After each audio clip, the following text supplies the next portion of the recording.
for independent artists that are just starting out, what would you say are the top 3 things to focus on in terms of marketing for an up and coming independent artist?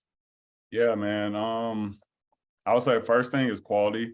And I know quality is subjective, so I'm not saying like, the music has to be considered good across the board, but like literally quality music, like it's recorded well, it's mixed well, you know what I'm saying? It doesn't come out sounding like you made it on a laptop mic or something. I always tell Yeah. artists, like, make music assuming this could go viral and be played on the radio. You know what I'm saying? It probably won't, but if it did, you know what I'm saying, you'll be glad that you did. So I think quality is the first thing, because I do see a lot of like, especially like newer indie artists who just want to hit the ground running, and don't realize that sometimes like that aspect of things is holding them back, not necessarily because the music isn't good, but because people think about you differently based on the way your music sounds, right? If I hear your music and it sounds low quality, I automatically start to disbelieve certain narratives you put out. I start to kind of put you in a certain box in my head. So quality for sure. And you don't have to go to a studio to get quality, to clarify. I know you know that. It's just a matter of just knowing what you're doing or working with the right people, preparing yourself. Yeah, But most people record at home, in the closet. I don't know, in the living room. The smart ones record at home. You know what I'm saying? Like some of them still go to the studio. Like I'm in Atlanta, so there's like hundreds of popular studios that people go to. It's still a very popular thing, but yeah, majority of indie artists are at home. Some of your favorite songs made in the last 3 years were probably made at home. It made it the artist's home or like in a friend's home or something like that. Yep. So yeah, so it doesn't take a lot to get there, which is why I emphasize it, because it doesn't take a lot to get to high quality. It's like a couple $100 invested in equipment, couple YouTube videos, and you know what I'm saying, you're good to go. Second thing I would say is just figure out, like, make figuring out your content plan like your first step in marketing. Just because a lot of artists like to rush to spend money, right? Like I get lots of people hit me like, hey, I'm putting out my second or third single. I saved up 20K. I want to hit you guys to, run some ads, do some influencer marketing, whatever that looks like. And I'll go look at their socials and they'll have like 4 Instagram posts, maybe like a post on TikTok from like last year. YouTube channel has like 1 song on it. Dead. Yeah, all dead. Yeah, it's crazy. Yeah, it's dead. Exactly. And I literally would tell them like, but like, I mean, if you really want to do it, we'll do it, but you're going to be wasting your money. There's a very high chance you will be wasting your money, because going back to the conversation I had earlier about the line between influencers and artists being very blurry.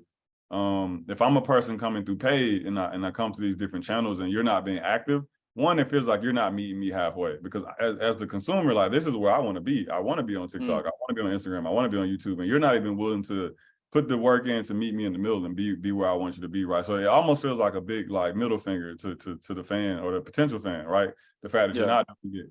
It ruins your retention rate, definitely. Yeah, because it's very rare that people fall in love with you off of one post or one song. Like there are some songs that just come out the gate and are like that strong where, like, I mean, we saw it with Ice Spice, right? Like that one song really built her a massive fan base. She only had like 3 songs total out at that time that she dropped the Munch song.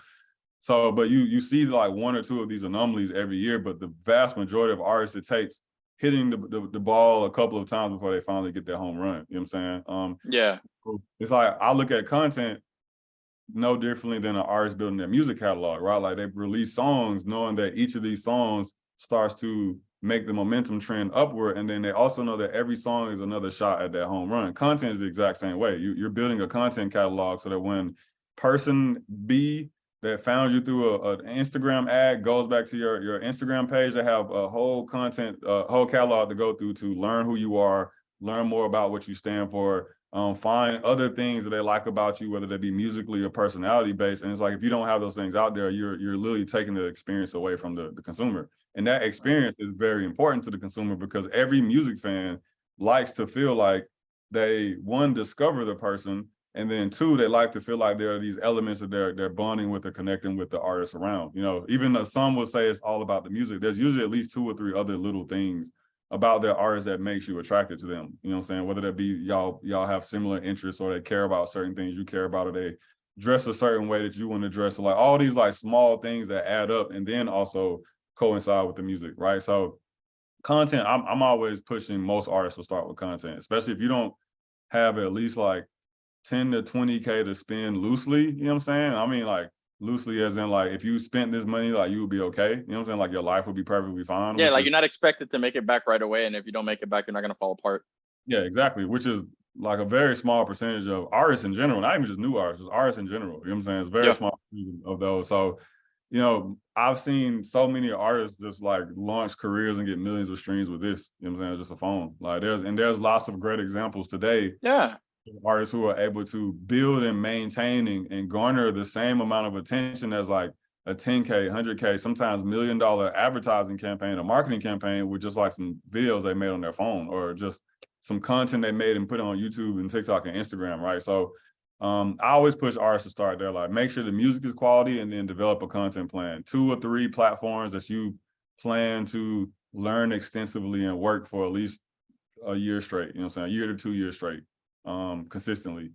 And then the third thing I guess I would say is I think once those things are in place, then just start to build up like a realistic paid marketing strategy for yourself because paid is going to help you break through the noise. That's what I tell people, like content gets you in the game, paid will help you break through, you know what I'm saying? And so, you know, the great thing about marketing today is like it's not cheap, but it's not as expensive as you would think it is to get people out there, like ads are relatively cheap depending on which platform you use. Like you can go a very long way with $1,000 in Facebook ads. You know what I'm saying? If you got good music and you get the right people, I've seen $1,000 like launch careers. You know what I'm saying? Influencers in the music space, not influencers necessarily, but let's say like micro blog pages that talk about artists and things like that. Like there are accounts like that pop up every day that aren't that expensive. They maybe want $50, $100 here or there just to post you, but their audience is engaged and likes your type of music.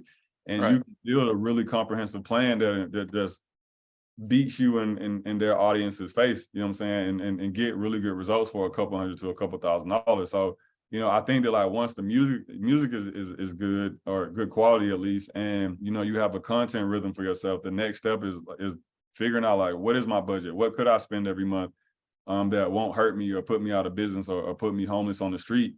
And then how can I build a system for myself that's repeatable that I can do with every single release that I put out from here on out? Or at least gives me something to continue building on top of so that a year from now, 2 years from now, my system is tight. It's tight. Is more evolved, is more improved than what it once was. And you start to see these things move faster because to the point about, you know, music changing over the next couple of years, like music is interesting in a way that like there are these really big, massive changes that happen like every couple of months, like every other year.